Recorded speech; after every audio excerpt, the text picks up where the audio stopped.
The throne of the obsidian sanctum was not made of stone.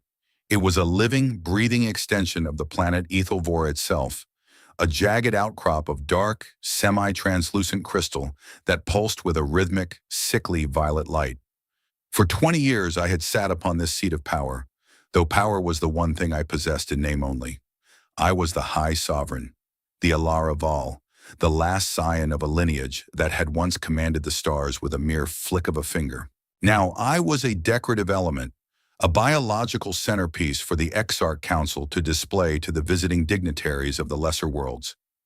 My skin, a deep shade of amethyst, flickered with a faint, rhythmic glow. This was the curse of my people. We could not hide our hearts. Every flicker of sorrow, every spark of rage was written in the luminescence of our epidermis for the world to see.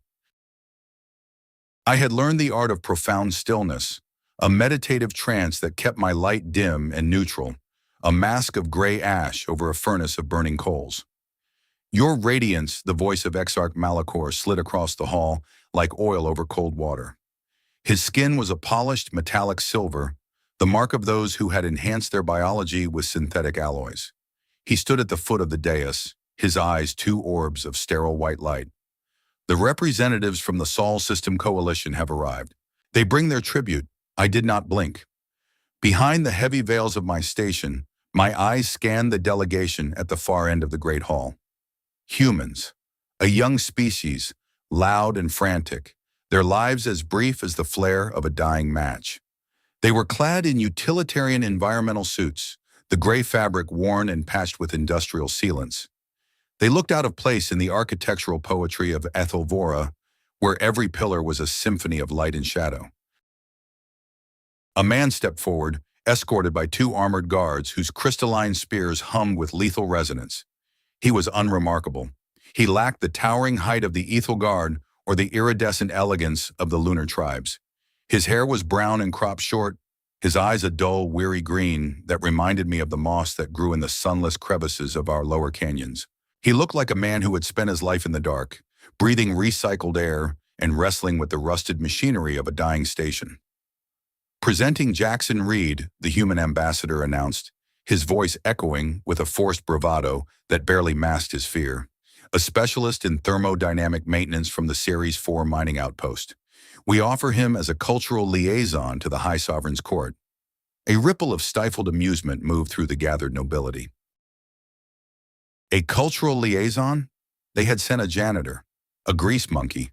In the rigid hierarchy of Ethelgard, where one's worth was calculated by their contribution to the Great Loom, sending a maintenance technician was a calculated insult. It was a message from the human coalition. We give you our garbage because you are no longer worth our gold. He is an expert in his field, Your Radiance, Malachor said, the sarcasm in his voice sharp enough to cut. Surely his vast knowledge of sewage conduits and air filters will provide endless intellectual stimulation for your court. The man, Jaxen Reed, stood perfectly still. He did not bow. He did not tremble. He simply looked up at me, crossing the vast distance of the hall with a gaze that was disturbingly direct. Humans were known for their lack of proper deference, but this was different. He didn't look at me like a queen. He looked at me like someone who was checking a failing engine for a hidden leak. The hegemony accepts this. Gift, I said, my voice carrying the harmonic weight of 10,000 years of ancestry. It was a hollow sound, a recorded message played by a ghost. See that he is assigned quarters in the lower servants' sector, appropriate to his station. I watched him being led away. He didn't look back. As the heavy doors of the hall ground shut, Malachor leaned in closer, his silver skin shimmering with smug satisfaction. Another 20 years of silence, Alara, he whispered, too low for the court to hear. Stay quiet, stay still, and perhaps we won't have to remind you what happened to the last man who tried to change the script. My skin did not flicker. Not even a shimmer of violet broke the gray mask of my face. But deep within the neural pathways of the crystalline spire, the planet itself felt the first tremor of a heart beginning to beat again. Sleep was a luxury I had surrendered long ago. Instead, I entered the dream link, a state of hyper-awareness where my consciousness merged with the loom. The loom was the nervous system of Ethelvora, a web of bioluminescent fibers that ran through every wall, every floor, and every breathing soul within the palace. Through it, I could see the heat signatures of the guards, hear the rhythmic hum of the oxygen scrubbers, and feel the collective pulse of thousands of lives. It was my prison, but it was also my window. 3 nights had passed since the human arrived. I found myself drawn to his signature. In the vast cold geometry of the palace, his heat was a tiny, stubborn spark. He lived in the lower servants' sector, a labyrinth of damp stone and humming pipes where those who were forgotten did the work that allowed the nobility to remain pristine. I shifted my focus, my mind sliding through the crystalline fibers until I found the visual feed from a dormant node in Sector 9. Jaxen Reed was walking. He had been given a modified environmental suit that allowed him to breathe our nitrogen-heavy atmosphere, though it looked heavy and cumbersome. He was lost. The lower sector was a maze designed to confuse the uninitiated, a series of spiraling corridors that led back upon themselves. He stopped. I adjusted the sensory filter. In the shadows of a recessed alcove, an old Ethelgard woman lay slumped against the wall. She was a second-class attendant, her skin so pale it was almost translucent, her bioluminescence flickering in a chaotic, dying staccato. She was fading. The great loom was reclaiming her essence, a process that was supposed to be clinical and private. In Ethelgard, death was not a tragedy. It was a return of borrowed energy. To witness it was considered a breach of decorum. Jaxen Reed did not know our decorum. He knelt. The heavy boots of his suit clanked on the crystal floor, a sound that should have been jarring, but instead felt grounded. He reached out and took the woman's hand. Her long, spindly fingers disappeared inside his glove palm. "Hey there," he said. His voice was a low rumble, filtered through the calm link of his suit. "Easy now. I've got you." The old woman's eyes opened.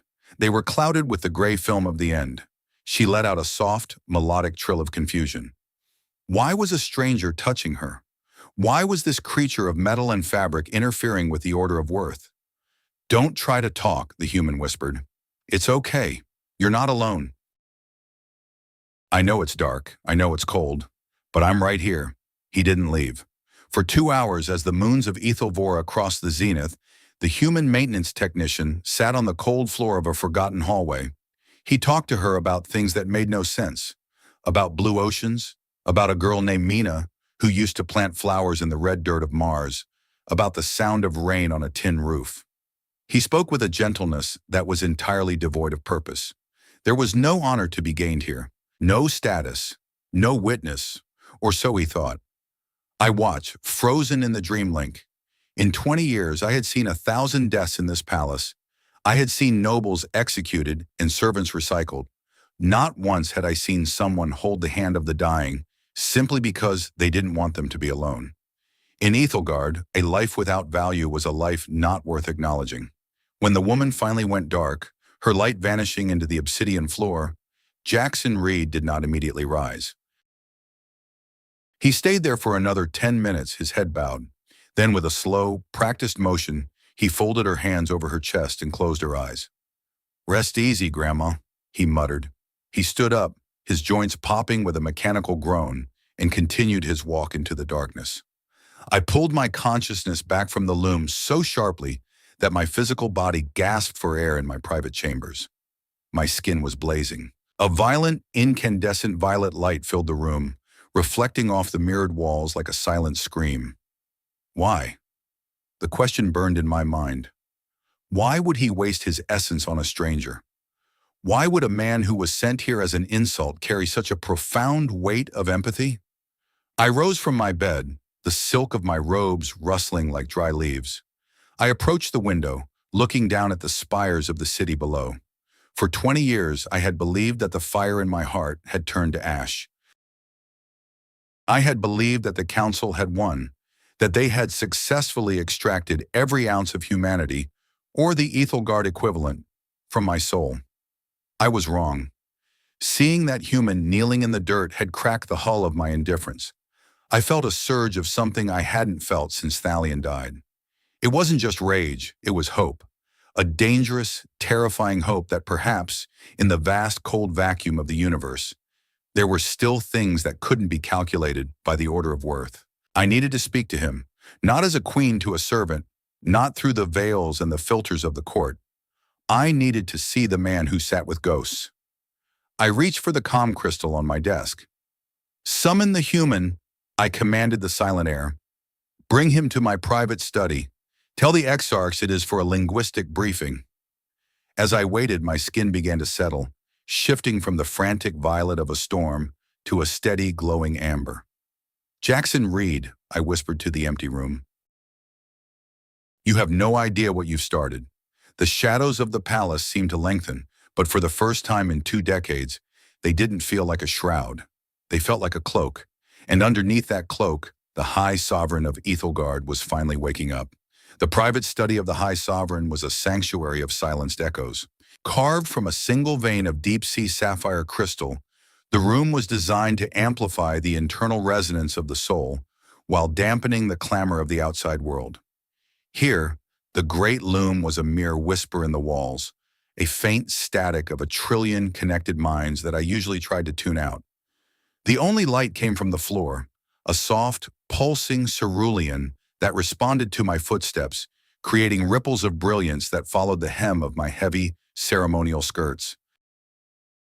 I sat behind a desk crafted from petrified starwood, its surface dark and ancient, holding the weight of 1,000 signed edicts that had slowly stripped my people of their spirit. I waited. In the stillness, my own skin was a quiet, steady violet, though my heart felt like a trapped bird beating against the cage of my ribs. The heavy doors, armored in silver-plated chitin, slid open with a pressurized hiss. 2 Praetorian guards, their skin a combat-ready shade of burnt orange, escorted the human inside. They didn't enter. They stood at the threshold, spears crossed, their faces as immobile as the statues of the warrior queens that lined the outer corridors. Jaxen Reed stepped into the room. He looked smaller here, without the vast expanse of the great hall to dwarf him, but somehow more substantial. He had discarded the bulky outer layer of his environmental suit, wearing only the gray, form-fitting base layer. It was stained at the elbows and knees with the oily residue of the lower decks. His scent hit me then, not the sterile, ozone-heavy perfume of the Ethelgard nobility, but something sharp, salty, and uncomfortably alive. It was the smell of sweat and recycled air, and something I would later learn was called coffee. Close the doors, I commanded. The guards hesitated for a heartbeat, a subtle, insolent delay that did not escape me, before obeying. The hiss of the seal felt like a finality. We were alone. For the first time in 20 years, I was in a room with a being who was not a spy for the Exarch Council or a servant trained to anticipate my every breath. The human didn't wait for me to speak. He didn't wait for a gesture of permission. He simply walked toward the desk and pulled out the chair opposite me. It was a chair reserved for ambassadors of the high houses, men whose lineages were etched into the very crust of the planet. "Nice place you got here," he said, his voice echoing off the sapphire walls. "A bit chilly for my taste, and the lighting is a total mood killer. But I've lived in worse. Series 4 makes this look like a 5-star resort, honestly." I leaned forward, my hands clasping together on the starwood. "You are remarkably casual for a man who is currently 3 seconds away from being vaporized by the security nodes in those walls." Jaxen Reed. He leaned back, crossing one leg over the other. His boots were scuffed, the soles worn thin. "Look, your radiance, or whatever the official handle is today, I've spent my whole life surrounded by things that want to kill me. Vacuum, radiation, faulty O2 scrubbers, and the occasional drunk miner with a plasma torch. If those walls want to turn me into a cloud of atoms, they're welcome to try. At least it'll be a quick way out. Better than the slow-motion flatline the council has planned for me." My skin flickered, a sudden flash of bright magenta that I quickly suppressed back into violet. "You speak with a boldness that suggests you have nothing to lose." "I don't," he said simply. The weariness in his green eyes was a physical thing, a weight that seemed to pull at the corners of his mouth. "Why am I here? I'm pretty sure the manual for diplomatic gifts doesn't include late-night chats in the Queen's private office. If I've glitched some protocol, just tell me. I'm still trying to wrap my head around the whole glowing, skin as a mood ring thing." I watched him for a long moment, the silence stretching between us until the cerulean light of the floor began to pulse in time with my breathing. 3 nights ago, I began, my voice dropping to a whisper that felt like a confession. Sector 9, the lower maintenance corridors. You found a woman. Jaxen's expression shifted. The bravado didn't vanish, but it hardened into something more protective. The cynical light in his eyes cooled into something somber. Oh, that. I didn't think anyone was looking. I figured those cameras were just for show, or maybe you guys didn't bother checking the trash heaps. The loom sees everything, I said. It does not judge, but it records. Why did you stay with her? She was a non-entity, a servant whose worth had been depleted. By the laws of the hegemony, she was already gone before her heart even stopped. Jaxen let out a short, dry laugh that sounded like gravel grinding together. Laws. You people have a law for everything, don't you? Even for how someone is supposed to kick the bucket. He leaned forward, his elbows resting on the ancient wood of my desk. His hands were calloused, the knuckles scarred from years of working in tight, metallic spaces. Back on the stations, when a hull breaches or a reactor goes sideways, you don't always have time for a priest or a funeral. Sometimes all you have is the guy next to you. He looked at me then, really looked at me, as if searching for a trace of a person behind the violet mask. That woman, she wasn't a non-entity to me. She was scared. I could see it in the way her light was flickering, like a dying fuse. I didn't care about her worth. I cared that she was dying in a dark, cold hole with nobody to say goodbye. But she was an alien to you, I countered, my voice trembling with a curiosity I couldn't hide. You couldn't even understand her language. She was nothing but a stranger from a species that treats your kind like a diplomatic insult. Jaxen shrugged, a slow, heavy movement of his shoulders. Pain is a universal language, Alara. You don't need a translator to know when someone's soul is about to check out. I've heard that same rattling breath in human lungs, in colony dogs, in everything that breathes. No one should have to do that alone. It's the one thing we all have in common, the exit door. He looked down at his hands, his voice growing quiet. I didn't do it for her worth. I did it because I was 3 decks away when my sister died. I heard her over the comms screaming my name while the bulkhead sealed. I was the best damn tech on Series 4, and I couldn't even bypass a simple emergency lock to hold her hand. The silence that followed was different. It wasn't the heavy, oppressive silence of the palace. It was a shared space, a vacuum where the air had been sucked out by the sheer weight of his grief. I felt a phantom pain in my own chest, a memory of 3 small faces being carried away by armored guards while Malachor watched with a silver metallic smile. We are both survivors of a silence we did not choose, I whispered. Jaxen looked up, his brow furrowed. What was that? I stood up, the movement fluid and regal, though inside I was shaking. You were sent here as garbage, Jaxen Reed. The council intended for you to be a reminder of my irrelevance. They thought I would ignore you, that you would wither away in the lower decks until you became another tally in the recycling reports. I walked around the desk until I stood just a meter away from him. The amber glow of my skin was now undeniable, a warm, golden light that spoke of a dangerous, forbidden trust. But you have done something no noble in this hegemony has done in 2 decades. You have acted without a calculation of profit. You have shown mercy to the meaningless. Jaxen stood up slowly, matching my height. He didn't pull away from the light. In the blue-tinted shadows of the study, he looked like a man made of stone and stubbornness. So what now? You going to report me for illegal acts of kindness? Or is this the part where you tell me I'm part of some grand destiny? Because I've got to tell you, I'm really not the destiny type. I'm more of a fix the leak and get a beer type. I reached out, my fingers hovering just inches from his scarred hand. I didn't touch him. Not yet. The laws of Ethelgard forbade the touching of an unbonded alien. It was a crime punishable by total neural erasure. I am the High Sovereign, I said, my voice gaining a strength I hadn't felt in 20 years. And I am tired of ruling over a graveyard of souls. Tomorrow the council will move to formalize your status as a permanent labor slave. They want to break the spirit of the human trash to show me my future. Jackson's jaw tightened. Let them try. I've dealt with union bosses worse than those silver-skinned spooks of yours. It is not just about you, Jaxen. I looked him in the eyes, seeing the reflection of my own golden light in his green irises. They think you are a nothing. I think you are a breach in their wall, and I intend to widen it. I pulled back, my skin fading back to a cautious violet. Go back to your quarters. Say nothing of this to anyone, not to the human delegation, not to the other servants. The loom hears, but I can scrub the records for tonight. I still have some ghost codes left in the system that Malachor hasn't found yet. Jaxen turned toward the door, then paused. Hey, Alara. I stopped, my hand on the starwood desk. Yes? You're a terrible liar, he said, a small, lopsided smile touching his lips. Your skin, it turned that gold color again the second I mentioned my sister. You're not as hollow as you want them to think. He didn't wait for a response. The doors hissed open, the guard stepped in, and he was gone, leaving behind only the faint scent of salt and the echoing resonance of a truth I had tried to bury for 2 decades. I stood in the center of the room, the sapphire walls pulsing with a rhythmic, frantic light. My skin was no longer violet. It was a brilliant, defiant gold.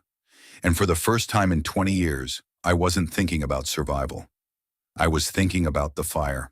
The following day, the palace felt like a pressurized chamber. The air was thick with the scent of incense and the low-frequency hum of the planetary defense grid. It was the day of apportionment, the time when the Exarch Council decided the fate of the tributes and surplus assets collected over the past lunar cycle. I sat on the obsidian throne, my spine rigid, my expression a masterpiece of aristocratic boredom. Below me, the great hall was packed with the elite of Ethelvora.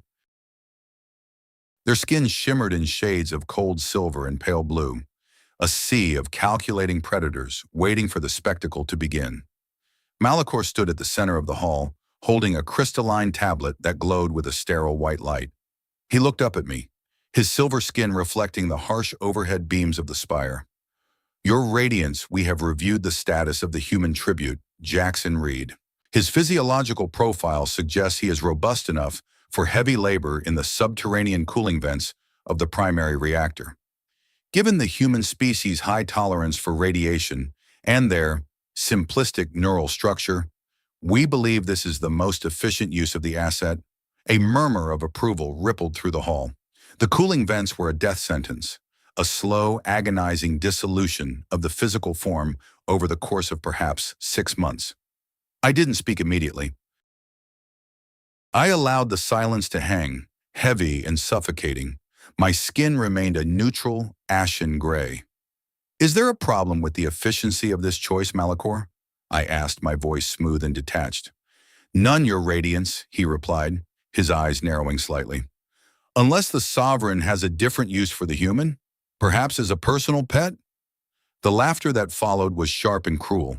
I felt the heat rising in my chest, the golden fire wanting to erupt, but I held it down with a cold, iron will. Actually, I have something else in mind, I said, standing up. The laughter died instantly. Even the air in the hall seemed to chill. The humans of the Sol System Coalition are a curious species, I continued, stepping down the first tier of the dais. They are short-lived, yes. They are fragile. But they have achieved interstellar travel in less than 500 years, a feat that took our ancestors nearly 5,000. I find this discrepancy fascinating. I walked toward the center of the hall, my heavy robes trailing behind me like a wake of smoke. I reached the human delegation, who stood huddled together at the edge of the circle. Jaxen was among them, his hands tucked into the pockets of his stained jumpsuit, his face a mask of careful indifference. Malachor, I said, turning back to the Exarch, you spoke of the human's simplistic neural structure. Yet our records show that this particular human was the lead technician on a station that managed 300,000 lives in a zero-gravity environment. That is not the work of a simplistic mind. That is the work of a survivor. Your point, Alara? Malachor's voice was growing dangerously thin. My point is that we are wasting an opportunity for deeper insight. I am invoking the protocol of the first contact. I wish to engage in a formal cultural exchange. Jaxen Reed shall not be sent to the vents. He shall be appointed as my personal cultural attaché. He will be granted full access to the Royal Archives in the secondary research wings. The hall erupted. Council members rose from their seats, their skin flashing in angry shades of crimson and jagged black. This was more than a breach of etiquette. It was a direct challenge to the council's authority over the worth of all beings. "This is madness," Lord Cathron shouted, his ancient skin a muddy mottled gray. "A human in the archives? He will contaminate 10,000 years of history with his barbarian ideas." "The protocol is absolute," I shouted back, my voice carrying the harmonic resonance of the true bloodline, a sound that made the crystalline pillars of the hall vibrate with a low, bone-shaking hum. "I am the High Sovereign. I am the voice of Ethel Vora. And I say the human stays." The silence that followed was absolute. Malachor looked at me, and for a fleeting second I saw it, the flicker of genuine fear behind his silver mask. He didn't fear the human. He feared the fact that I was finally speaking. "Very well," he said, his voice a low hiss. "If the sovereign wishes to keep a stray animal in her chambers, the council will not stand in the way. But remember, your radiance, animals are unpredictable. Sometimes they have to be put down for the safety of the household." He turned and strode out of the hall, his silver-clad guards following him like a shadow. The assembly began to disperse, the nobles whispering and casting hostile glances at the human who had just become the center of a political hurricane. I turned to Jaxen. He was staring at me, his green eyes wide with a mixture of shock and something that looked suspiciously like respect. "You just put a massive target on your back, Alara," he said, stepping closer as the hall emptied. "You know that, right? The brass back home would call this a high-risk maneuver with zero tactical support." "I am aware of the risk," I replied, my skin finally allowed to soften into a pale violet. "Follow me. We have much to discuss and very little time."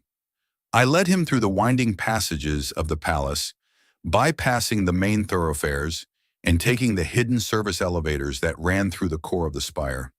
We didn't speak until we were inside the secondary research wing, a vast chamber filled with floating holographic displays of star maps and ancient biological blueprints. "Why did you really do it?" Jaxen asked, his voice echoing in the vast space. "You could have just kept meeting me in secret. Now you've given Malachor a reason to move against you openly." I turned to him, my expression grim. "Because the time for secrets is over, Jaxen. I saw what you did with the servant. I saw that you are not what they think you are. But I also saw something else in the Loom's records. I activated a console, and a holographic display shimmered into existence between us. It showed a map of the Sol system, humanity's home, but it was covered in red markers, indications of resource depletion, environmental collapse, and civil unrest. Your coalition is dying, Jaxen. Your species is on the brink of a systemic failure that will end you within 3 generations.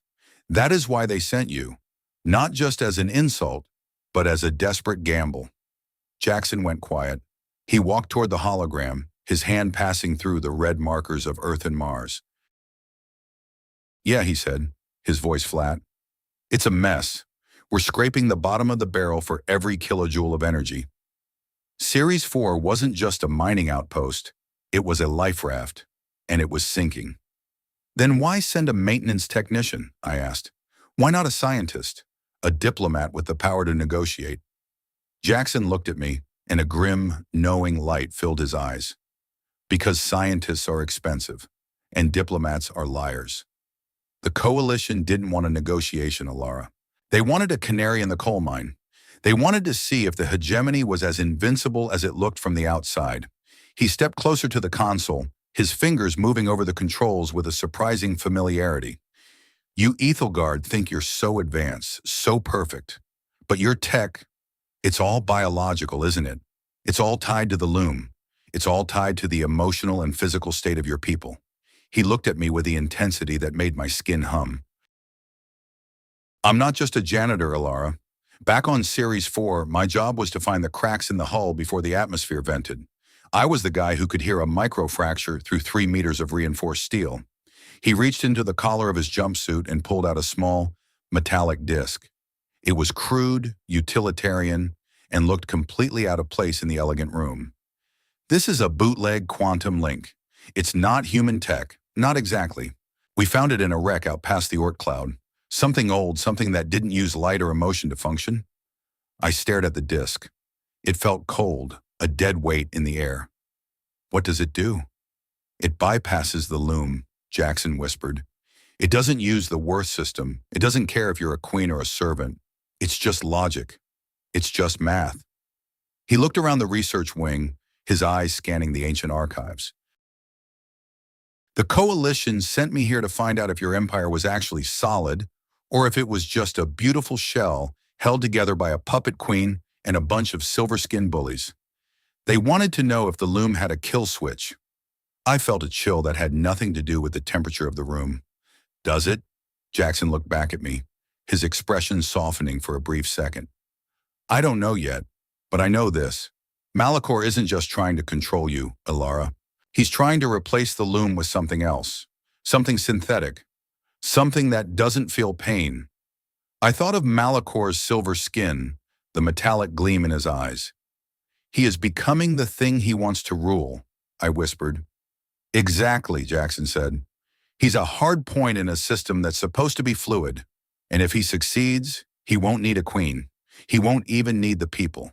He'll just need the power. I realized then the magnitude of the choice I had made. By bringing Jaxen into my circle, I hadn't just saved a human. I had invited the one being in the galaxy who could see the fractures in my world. You said you weren't a man of destiny, I said, a faint smile touching my violet skin. I'm still not, he replied, tucking the disc back into his suit.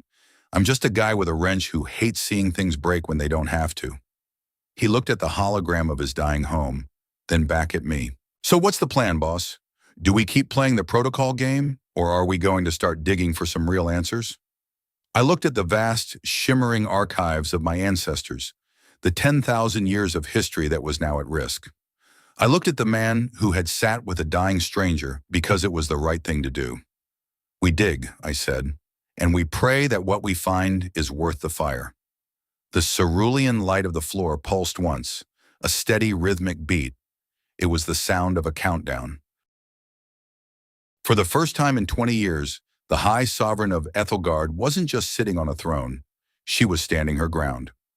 The morning after our secret assembly in the research wing, the air in the palace of Ethelvora felt like a wire pulled to the point of snapping. The crystalline walls, usually a soothing shade of pale indigo, were now streaked with jagged lines of charcoal gray, a direct reflection of the council's collective agitation. The loom was humming, a deep subsonic vibration that rattled the marrow of my bones. It was the sound of a system under pressure, a hive mind beginning to turn against its own queen. I walked toward the shattered court, the massive outdoor arena where the most public of the hegemony's judgments were carried out. Today was not a day for policy or trade. It was a day for the spectacle of worth.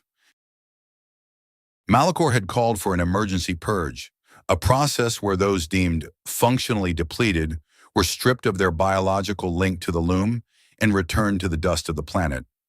Jaxen walked 3 paces behind me, flanked by 4 Praetorian guards who looked like they were itching for a reason to use their shock pikes. He had traded his dirty jumpsuit for a dark, charcoal-colored tunic I had provided, a garment made of reinforced spider silk that offered some protection against small arms fire. He looked uncomfortable, his human frame stiff under the weight of 1,000 alien gazes. "Keep your head up, Jaxen," I whispered, my voice barely audible over the hum of the wind. "Don't give them the satisfaction of seeing you blink." "I'm trying, boss," he muttered back, his voice thick with the gravel of a man who hadn't slept in 48 hours. "But this place gives me the creeps today. It feels like we're walking into a wood chipper. And those guards? They're eyeing me like I'm a malfunctioning toaster they're about to chuck out an airlock." "They are afraid," I said, "and fear is a noisy neighbor." We entered the shattered court, a massive amphitheater carved from a natural canyon of translucent obsidian. Thousands of Ethelguards sat in the tiered benches, their skin flickering in a chaotic, anxious rainbow.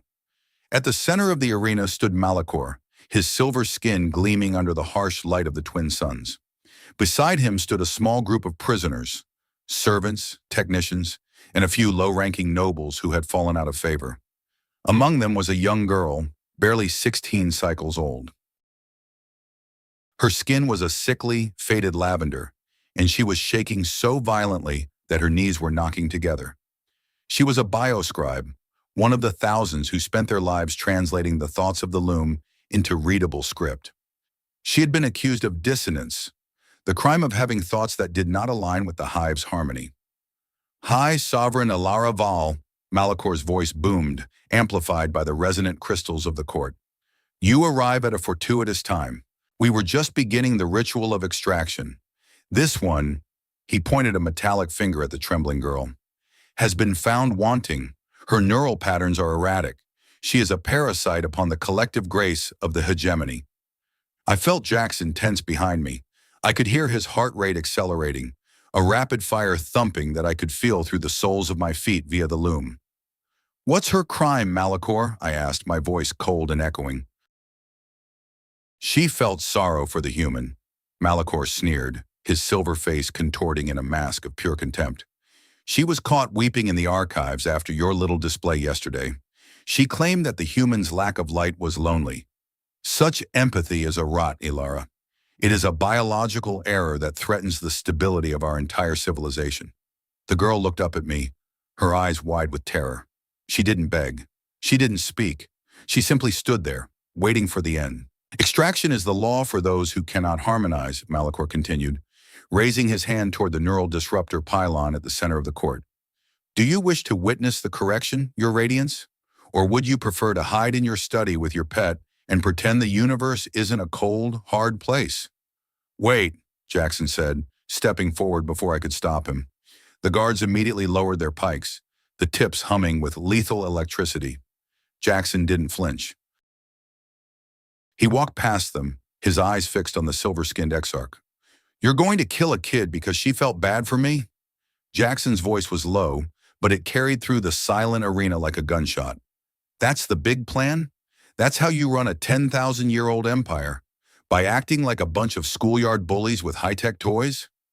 Malakor laughed, a sound like grinding gears. "The animal speaks. Tell me, human, in your primitive world, do you allow diseased cells to remain in the body? Do you permit the weak to drain the strength of the strong?" "We call it being human," Jaxen snapped. "We call it taking care of each other. That girl isn't diseased. She's just better than you. She's got more heart in one of those shaky fingers than you've got in your whole chrome-plated carcass." "Enough!" Malakor roared, his skin flaring into a blinding, sterile white. "Guards, remove the human. Proceed with the extraction of the dissident." The pylon began to hum, a high-pitched whine that set my teeth on edge. The girl collapsed to her knees, clutching her head as the disruptor began to tune itself to her unique neural frequency. In a few seconds, it would sever her connection to the loom, effectively lobotomizing her before her heart even stopped beating. I felt it then, the rage I had buried for 20 years. It wasn't a slow burn, it was an explosion.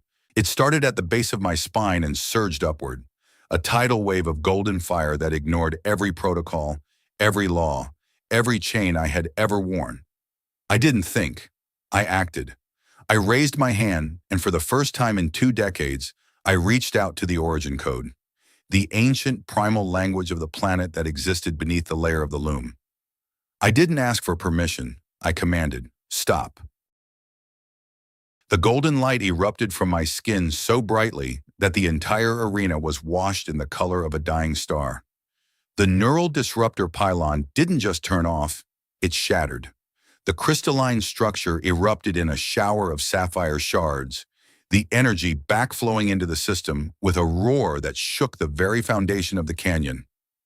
The girl fell forward, unconscious but alive.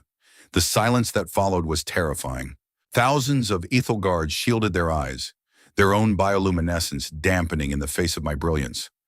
Malakor stumbled back, his silver skin blackened where the surge of energy had lashed out at him. I stepped down from the royal box, my feet not even touching the ground as I floated on a cushion of raw, kinetic force. I stood over the unconscious girl, my skin a blinding, incandescent gold. "The girl is under my protection," I said, my voice no longer a whisper, but a roar that resonated through the loom like thunder. The protocol of extraction is suspended. By my word as High Sovereign, the law of worth is hereby subordinate to the law of mercy. You have broken the covenant, Malachor hissed, his voice trembling with a mixture of fury and shock. You have used the forbidden codes. The council will not stand for this, Alara. This is civil war. Then let it be war, I said, looking him directly in his dead white eyes. I have spent 20 years being your puppet. I have watched you kill everything I loved in the name of your precious efficiency. But I am done being quiet. If you want this throne, Malachor, you will have to take it from the ashes of your own silver heart. I turned to Jaxen. He was standing there, his mouth slightly open, his green eyes wide with awe. He looked at me, and for a second the cynicism was gone. There was only the recognition of a warrior who had finally found her blade. Nice move, boss, he whispered, a small, shaky grin touching his lips. You really lit that one up. But we've got about 30 seconds before every clanker in this palace tries to turn us into Swiss cheese. We need to bug out, now. Agreed, I said, the golden light of my skin beginning to settle into a steady, determined hum.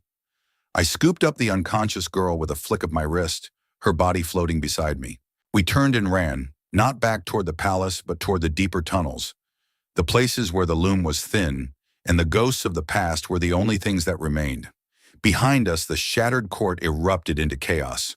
The puppet queen had finally cut her strings, and the galaxy was about to learn that a queen with nothing left to lose was more dangerous than an entire army of silver-skinned gods.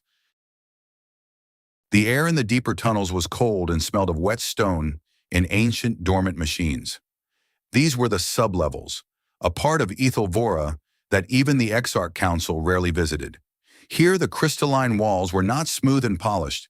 They were raw, jagged, and dark. The loom was a faint, distant static here, a dying radio station at the edge of the world. We had been running for nearly an hour. Jaxen was breathing hard, his human lungs struggling with the thin air of the depths. The girl I had saved, whose name I now knew was Rin, was draped across Jaxen's back. He had insisted on carrying her, despite my offer to use the kinetic field. I need the weight, he had gasped out.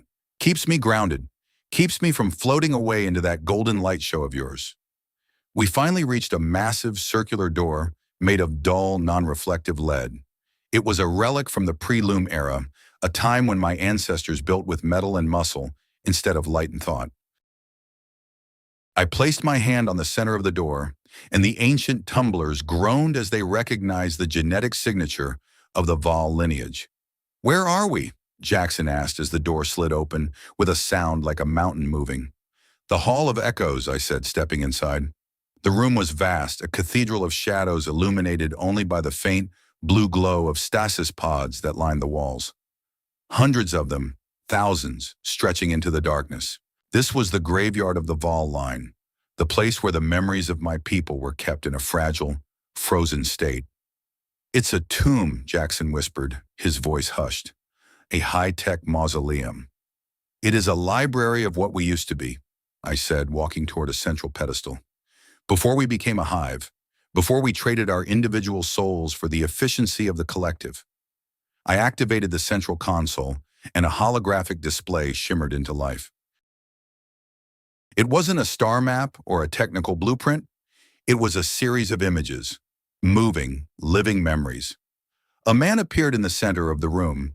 He was tall, his skin a warm, radiant indigo, his eyes full of laughter and a fierce, unyielding kindness. He was dressed in the simple robes of a scholar, his hands holding a small, crystalline flower. Thalion, I whispered, my voice breaking. Jaxen walked up beside me, Rin still unconscious on his shoulder. Your husband.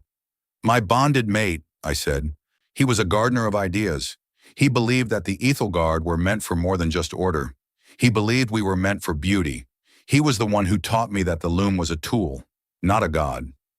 The hologram shifted. 3 small children appeared, running through a garden of light flowers. The eldest, a boy with my eyes and Thalion's smile, was chasing 2 younger girls who were giggling in a melodic trill that made my heart ache with a physical tearing pain. Kalis, Lyra, and Vaughn, I said, my fingers trembling as I reached out to touch the flickering image of the youngest girl. They were 5, 3, and 1 when the council took them. Malachor told me they were reallocated to the outer provinces for their own safety. He said the children of a traitor could not be raised in the palace. Jaxen was silent for a long time. He looked at the children, then at the man who was now just a collection of light and data. He looked at me, and I saw the reflection of my own grief in his eyes. 20 years, Jaxen said softly. You've been living in this palace, sitting on that throne, while they kept your kids as collateral. That's not just politics, Alara. That's a special kind of evil. That's the kind of stuff that makes a man want to pull the pin on the whole damn universe. I wanted to, I said, my skin flickering in a jagged, painful violet. Every day for 20 years, I have wanted to activate the origin codes and burn this planet to a cinder. I wanted to see Malachor scream as the loom tore itself apart. I wanted the revenge that would end everything. So why didn't you? Jaxen asked. Because of Thalion, I said, gesturing to the hologram. His last words to me weren't about revenge. They were about the children. He told me to wait for the spark. He said that if I burned the world, there would be nothing left for them to return to. He told me that my job wasn't to destroy, but to endure until the moment came when I could build something better. I turned to Jaxen, the golden light of the origin code beginning to shimmer around my hands once more. But I have waited 20 years, and the spark never came. Until you. Jaxen rubbed the back of his neck, looking uncomfortable. Look, Alara, I'm just a tech from Ceres. I'm not a spark. I'm a guy who knows how to keep a rusty hull from venting. I'm the guy you call when the plumbing is backed up, not when you want to start a revolution. You are more than that, I said, stepping closer to him. You showed mercy to that servant. You showed mercy to Rin. You did it without a plan, without a calculation of worth. You did it because it was the right thing to do. That is the spark, Jaxen. The willingness to act without a guarantee of profit. That is the one thing the council cannot simulate. It is the one thing they fear. Jaxen looked down at Rin, who was starting to stir on his shoulder. He shifted her weight, his face softening as she let out a small, confused whimper. My sister, Mina, she used to say the same thing, Jaxen said, his voice husky. She was a botanist in the Ceres greenhouse. Not a lot grows in red dirt and recycled water, but she never stopped trying. She used to say that a single flower was proof that the universe hadn't given up on us yet. She spent her whole life trying to grow something beautiful in a place that only wanted to produce ore and profit. He looked back at the hologram of my children. When she died, I thought she was wrong. I thought the universe was just a cold, empty machine that didn't care about flowers or sisters or kings. I thought the only thing that mattered was survival, being safe, being small. He took a deep breath, his eyes meeting mine with a fierce, sudden clarity. But seeing you up there today, seeing you blow that pylon to kingdom, come just to save one kid? Maybe Mina was onto something. Maybe we aren't just here to survive. Maybe we're here to make sure the things that matter don't get ground into the dirt. Family isn't just blood, Jaxen, I said, placing my hand on his arm. It's a choice. Thalion chose me. I chose him. And today, I chose Rin. And I chose you. Jaxen's eyes searched mine. You're serious? You're making me part of this mess? You were already part of it the moment you stepped off that shuttle, I said. The only question is whether you are going to help me fix it. Jaxen let out a long, weary sigh, but he didn't pull away. Fine, I'm in.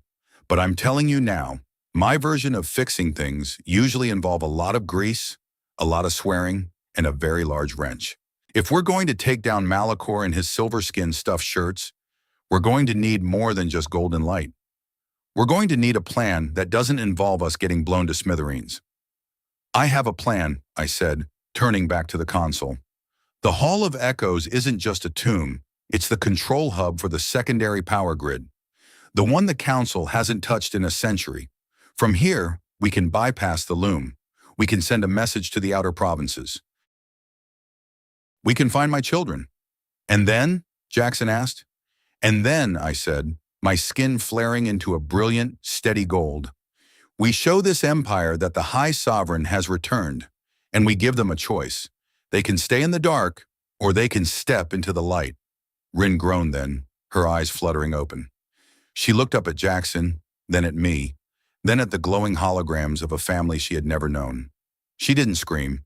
She didn't cry. She simply reached out and took Jaxen's hand. "Thank you," she whispered, her voice like wind through dry leaves. Jaxen squeezed her hand, his face set in a grim, determined line.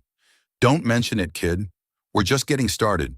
And if Malachor thinks he's won, he's in for a real rude awakening, because he's never had to deal with a human tech who's had a really, really bad day."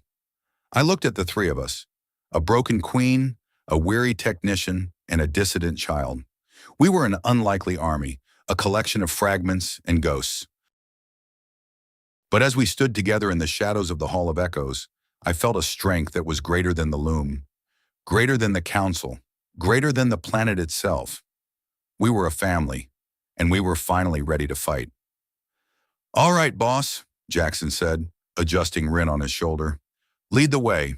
Let's go show these pencil pushers what happens when the garbage starts taking itself out."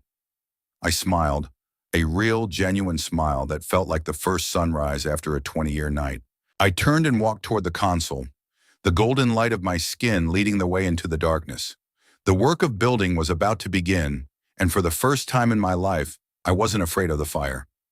The air in the Hall of Echoes grew warmer as the ancient machines of the Vol lineage began to breathe. It was a rhythmic industrial pulse that felt vastly different from the high-pitched, clinical whine of the Exarch Council's technology. This was the sound of the foundation, the deep core systems that had been designed to sustain life on Ethelvora long before the loom became a tool of mass surveillance. Jaxen was hunched over the central pedestal, his brow furrowed in intense concentration. He had stripped the casing off his bootleg quantum link and was currently attempting to bridge it with the bioluminescent interface of the Royal Archives. It was like watching a man try to perform surgery on a ghost with a rusted screwdriver. His hands were steady, despite the exhaustion that carved deep lines into his face.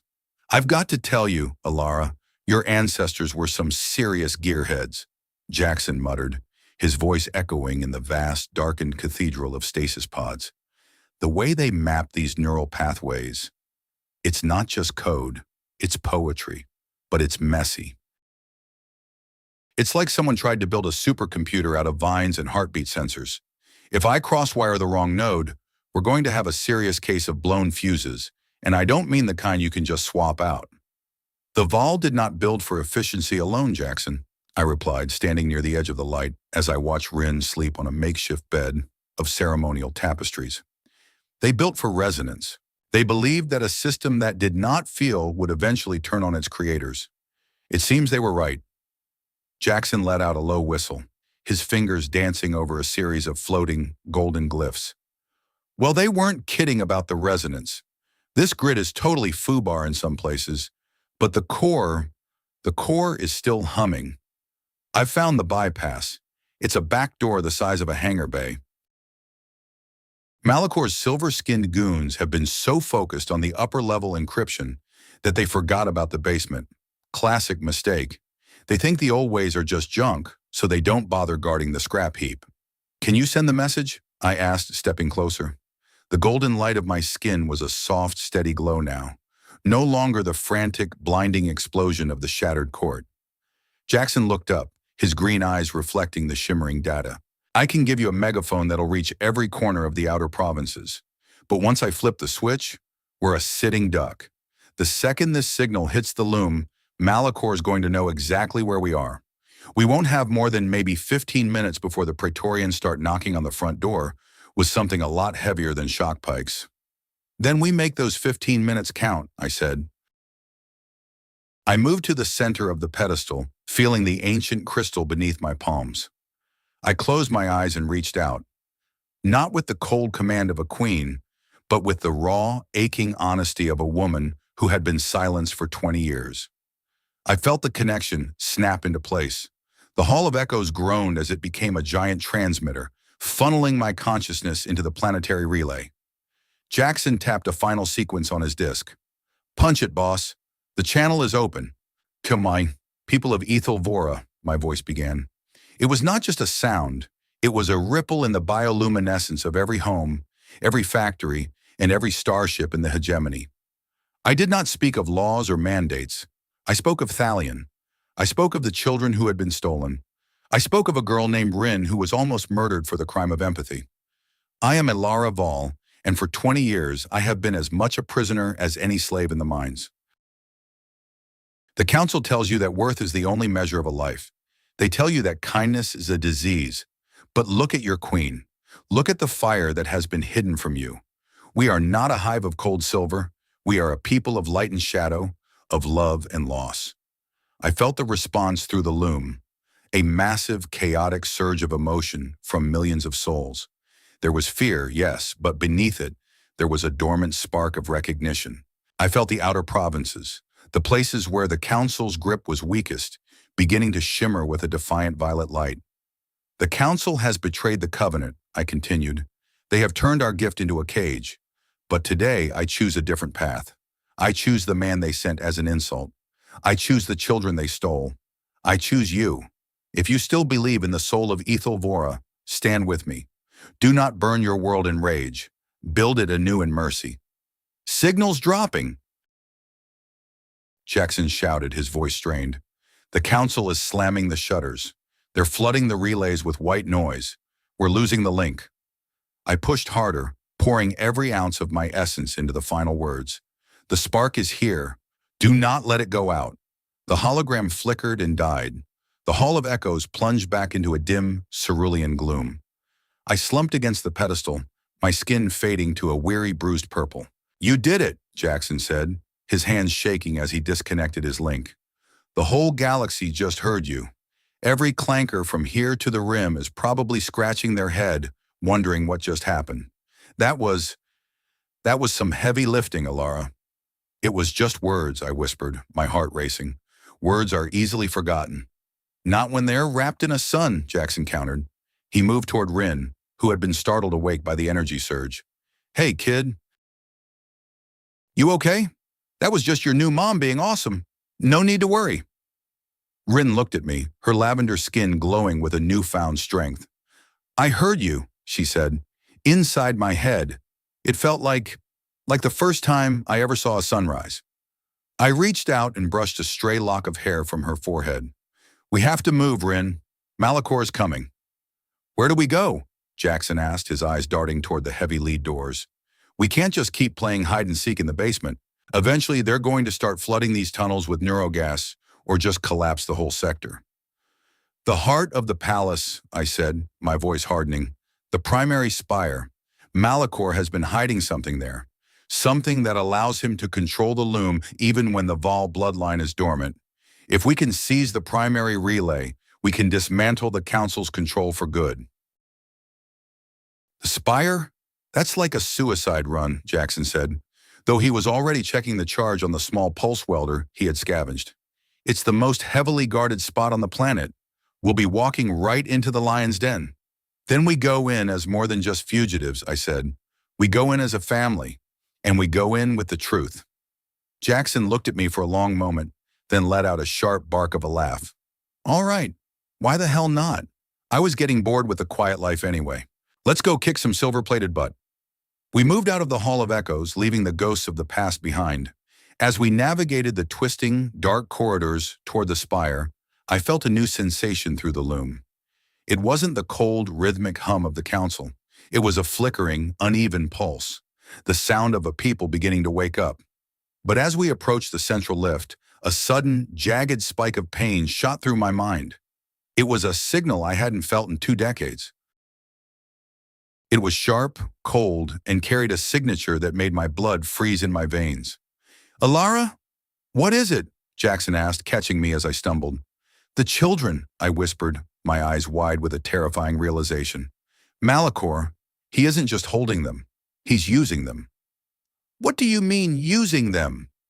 Jaxen's voice was low and dangerous. They are at the spire, I said, the golden light of my skin flickering with a frantic, agonizing intensity. The primary relay isn't a machine, Jaxen. It's a biological interface, and it's powered by the Vol bloodline. He has them in the core.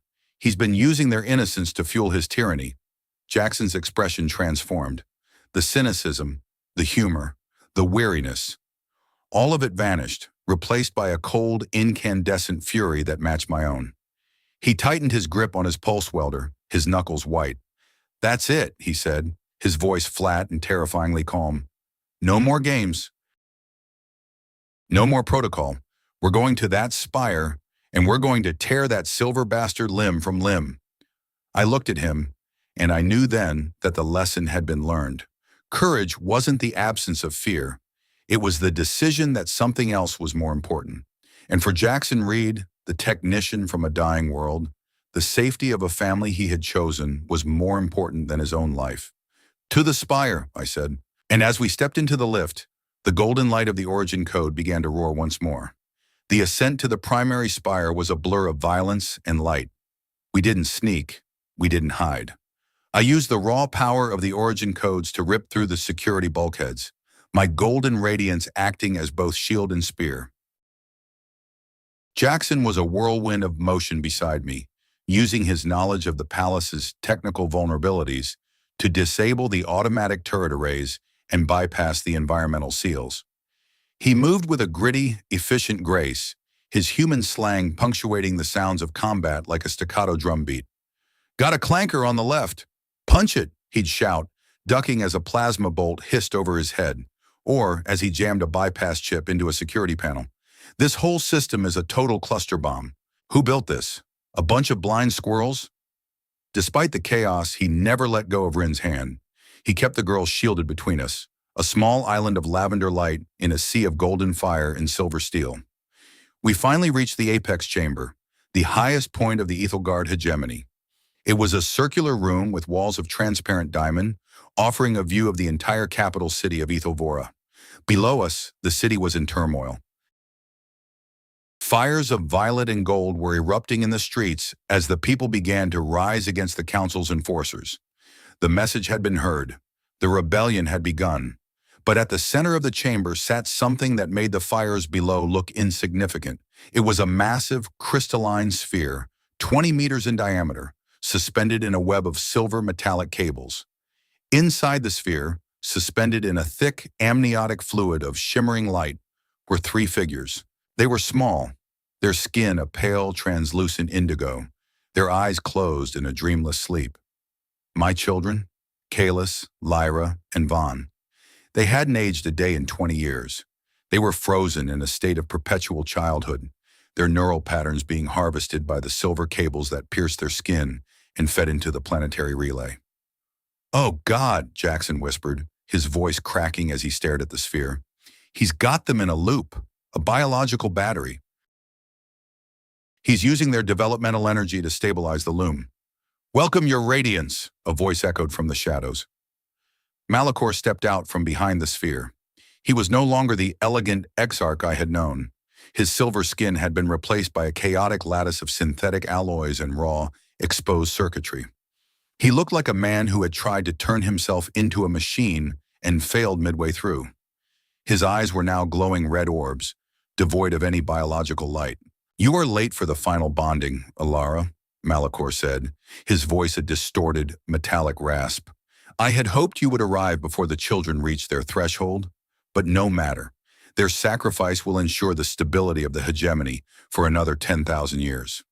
"You monster!" I hissed, the golden light of my skin flaring with such intensity that the diamond walls began to crack.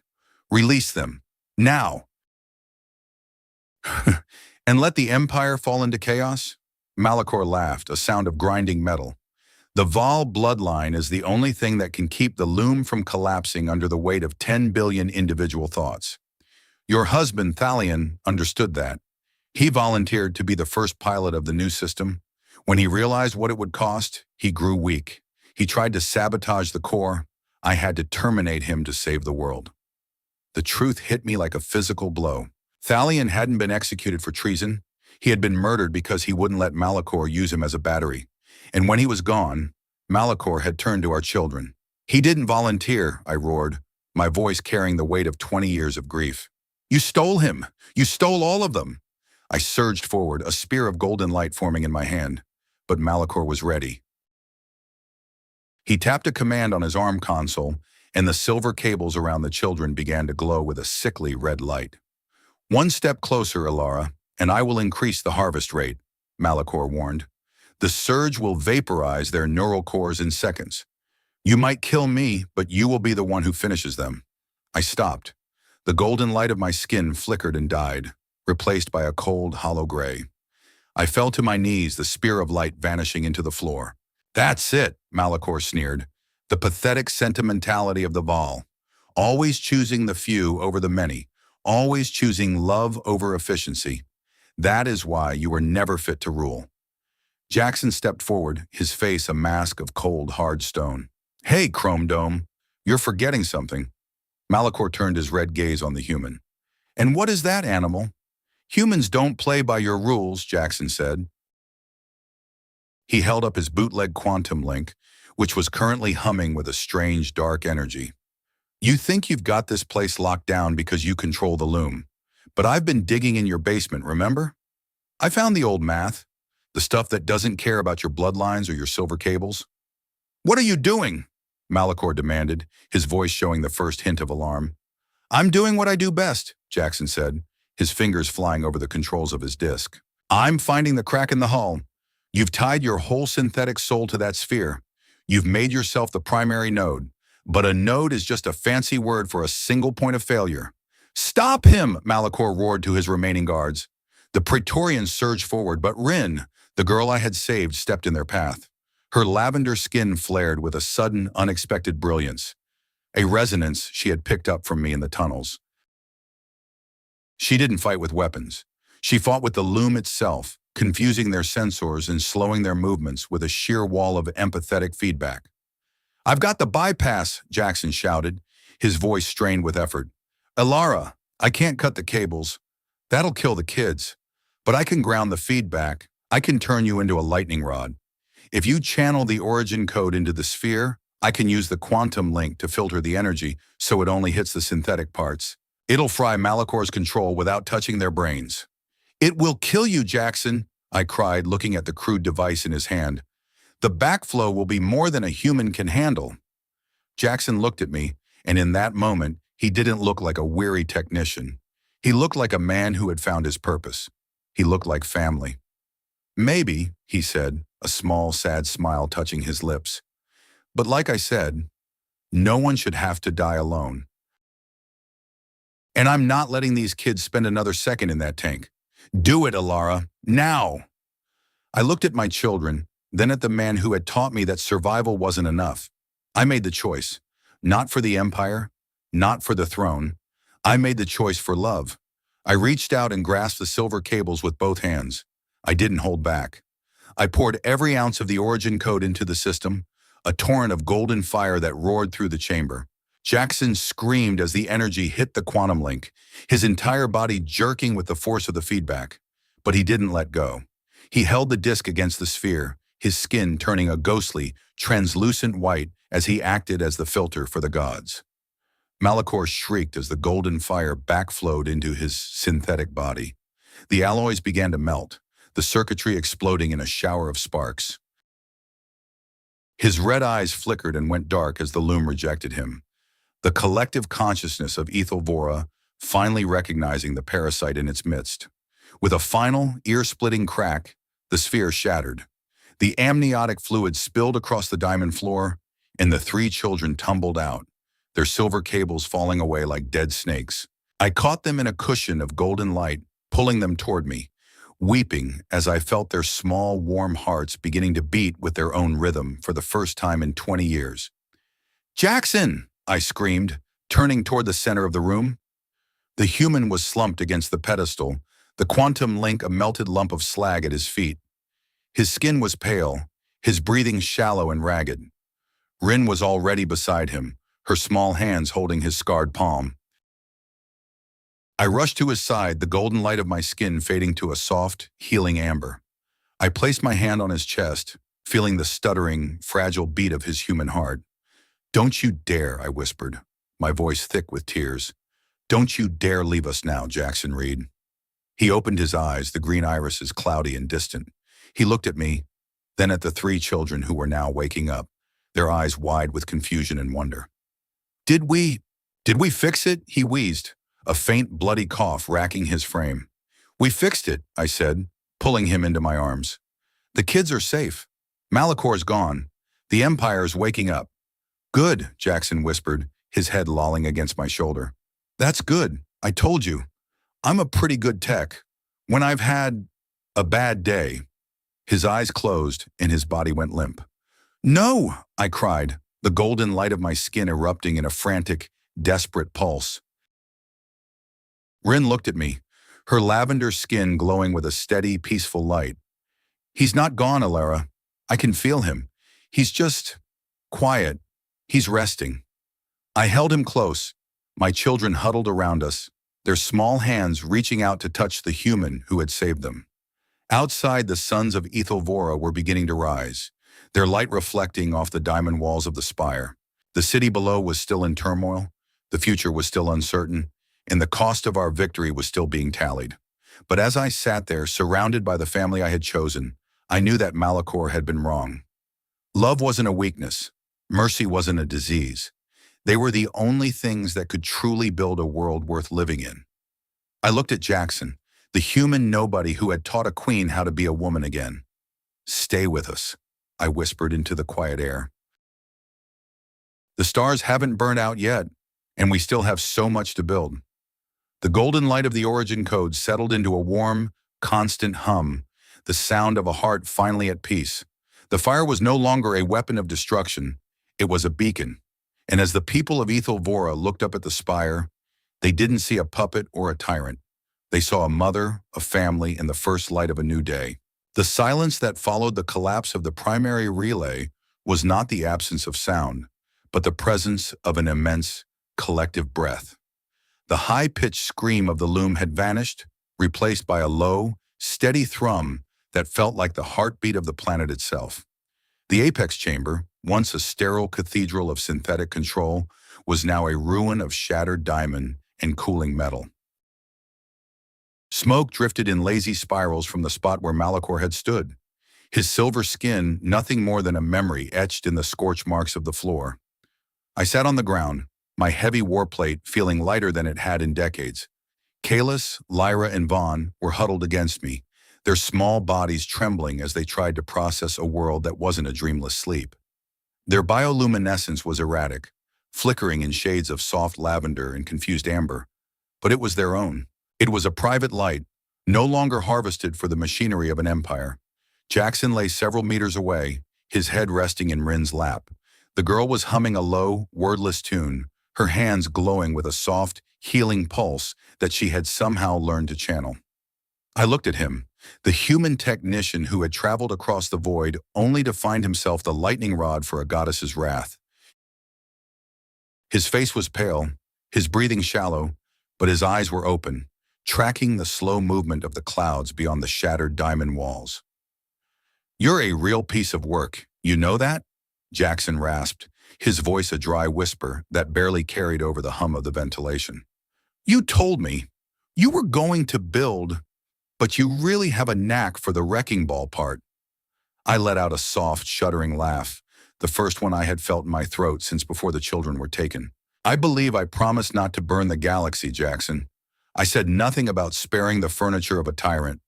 "Fair point," he wheezed, wincing as he tried to shift his weight.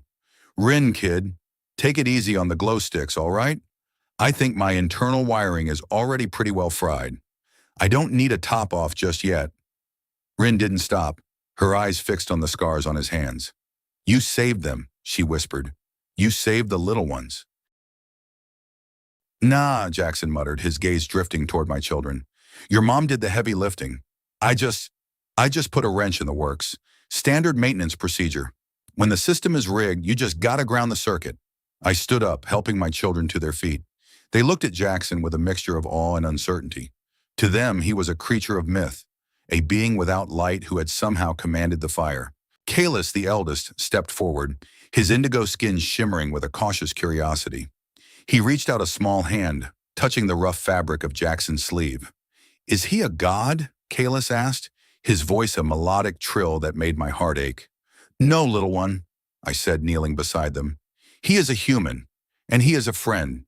He is the man who chose to stay when everyone else told him to run." The doors of the chamber groaned open, and a contingent of Praetorian guards rushed in. I felt Jaxen tense, his hand instinctively searching for a weapon that was no longer there. But as the guards approached, they didn't raise their spears. They didn't shout commands. One by one, they dropped to their knees, their skin flaring in a submissive shade of deep forest green. "The council has fallen, your radiance," the lead guard announced, his voice trembling. "The outer provinces have declared for the throne. Malakor's loyalists are being disarmed. The loom is changing. It is no longer a command, it is a conversation." I looked at the soldiers, men who had spent 20 years enforcing the will of the exarchs.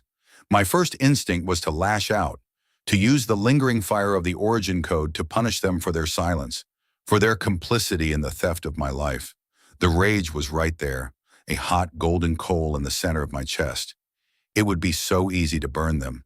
It would be so easy to demand justice in the form of blood. But then I felt Jaxen's hand on my arm. He had struggled into a sitting position, his green eyes watching me with an intensity that cut through the fog of my anger. "Don't do it, Ilara," he said quietly. "If you start the new world with a pile of bodies, you're just Malachor in a prettier dress. They were just gears in the machine. Now that the machine is broken, give them a chance to be something else." I looked at the guards, then back at my children. I saw the fear in their eyes, not of the guards, but of me. They saw the golden light flaring in my skin, and they saw a stranger. I took a deep breath, forcing the gold to fade, replacing it with a soft, steady violet. "Rise," I said to the guards. "There will be no more purges, no more extractions. We have enough ghosts in this palace. Take the survivors to the medical wings, all of them, even those who served Malachor. If we are to build a future, we cannot do it on a foundation of vengeance." The guards looked up, their expressions a mixture of shock and profound relief. They bowed low and began to move, carrying out my orders with a newfound sense of purpose. The hours that followed were a blur of chaotic recovery. The palace of Ethelvora, once a place of rigid silence, was now filled with the sound of voices. Thousands of people were emerging from the lower levels, their bioluminescence creating a chaotic, beautiful symphony of light that I could feel through the loom. It wasn't the organized harmony of the past. It was messy, loud, and vibrantly alive. I spent the time in the Royal Medical Wing, watching over Jaxen and my children. The palace physicians, freed from the council's restrictive protocols, worked with a feverish intensity to stabilize the children's neural patterns. They had been in stasis for 20 years, their bodies frozen at the ages of 5, 3, and 1, but their minds had continued to process the data of the loom. They were ancient souls in tiny bodies, a paradox that would take years to reconcile. Jaxen was tucked into a high-tech regeneration bed, his human physiology proving to be remarkably resilient.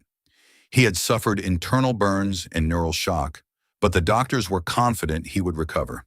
He spent most of the time complaining about the food. "Is everything here just flavored light? Doesn't anyone have a sandwich?" And teaching Rin how to play a human game called poker with a deck of cards he had fashioned from scrap paper.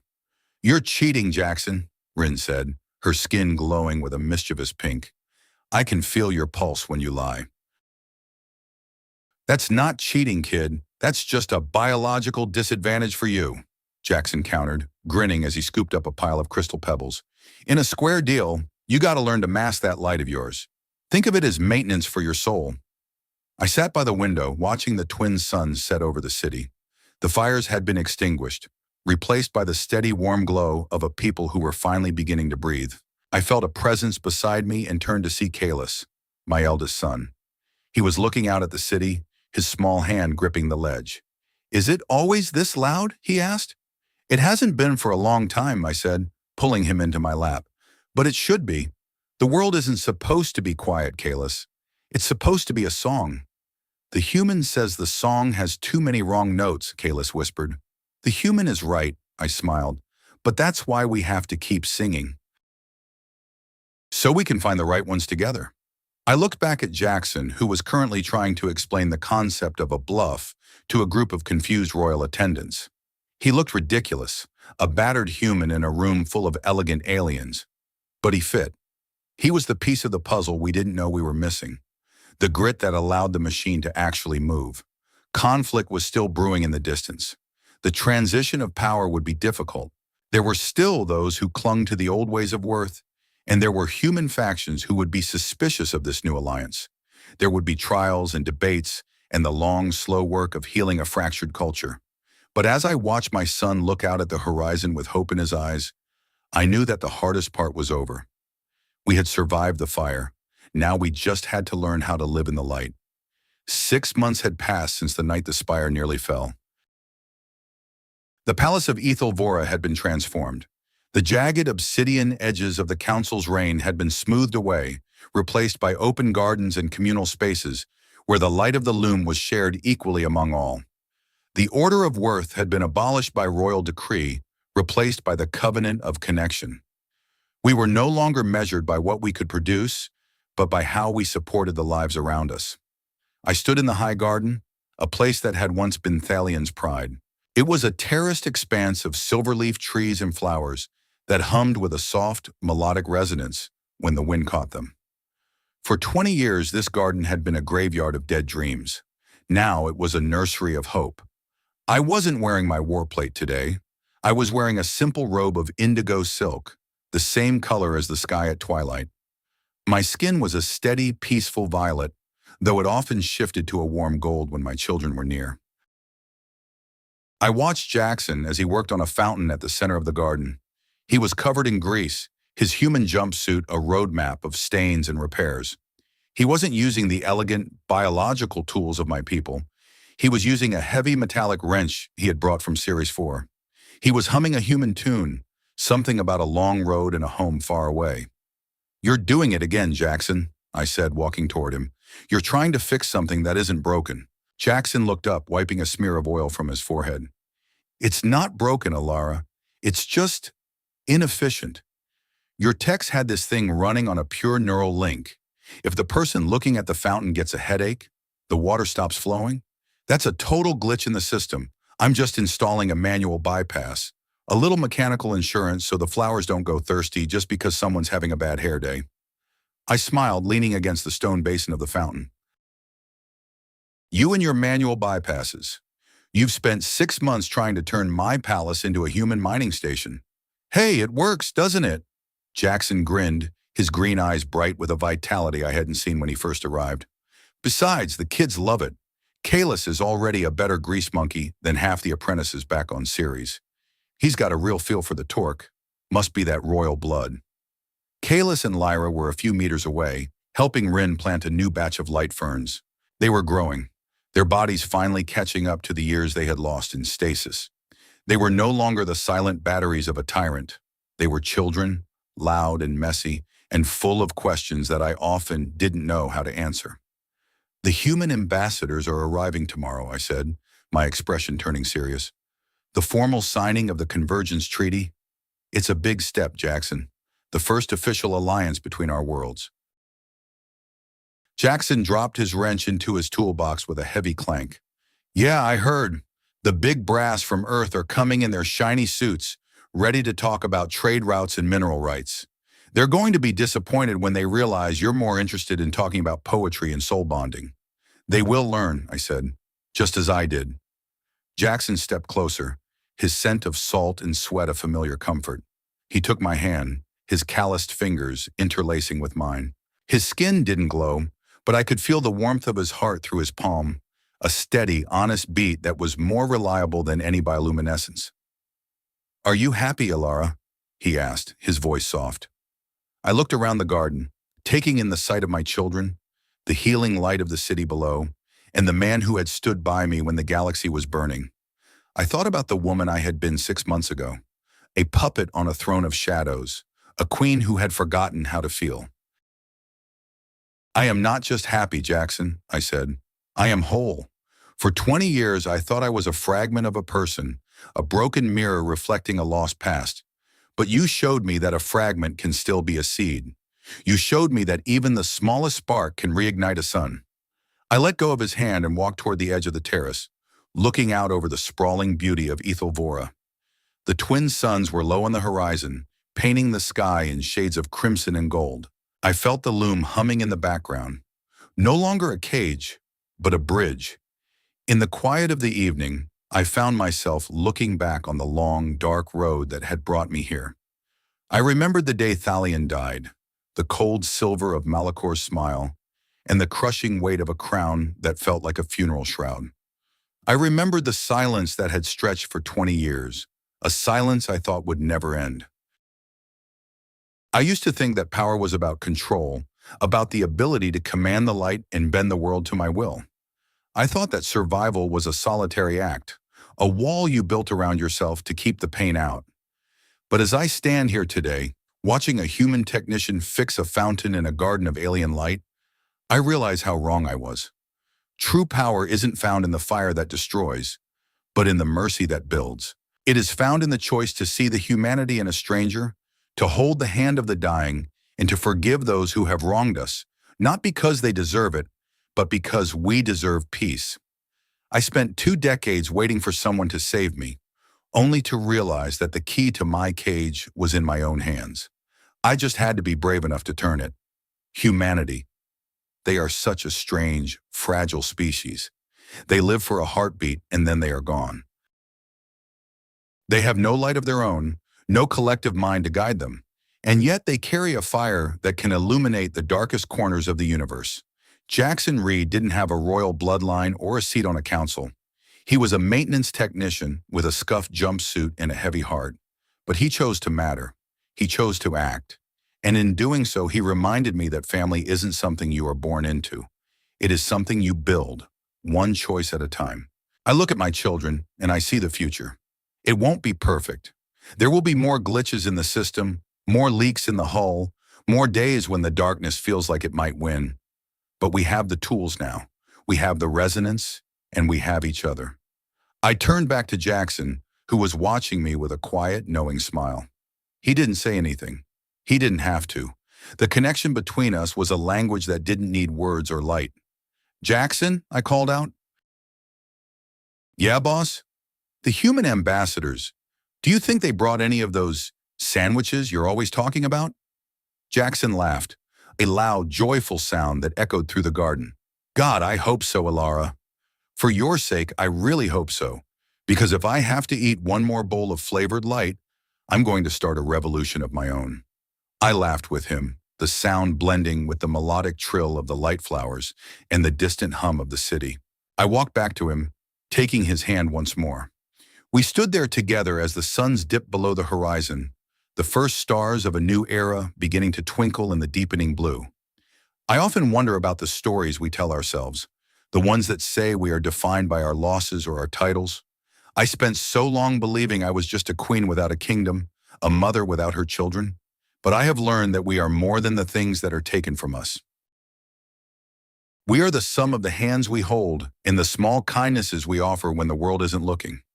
I find myself thinking about you, wherever you are among the stars. I wonder, in the quiet moments of your own life, when the walls feel too thick and the silence feels too heavy, what is the choice you are making?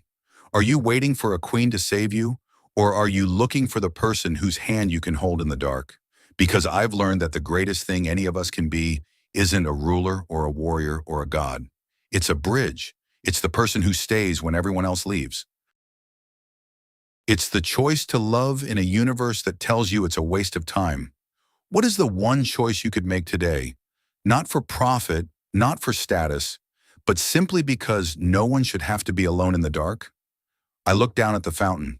The water was flowing now, a steady, rhythmic pulse that caught the last of the light and scattered it into 1,000 tiny rainbows. Jaxen had fixed it, not with a neural command, but with a simple metallic bypass. It was perfect. I leaned my head against his shoulder, closing my eyes, and listened to the music of a world that was finally, beautifully, and imperfectly alive. The golden light of the garden began to glow, reflecting in the green eyes of a human who had finally found his home.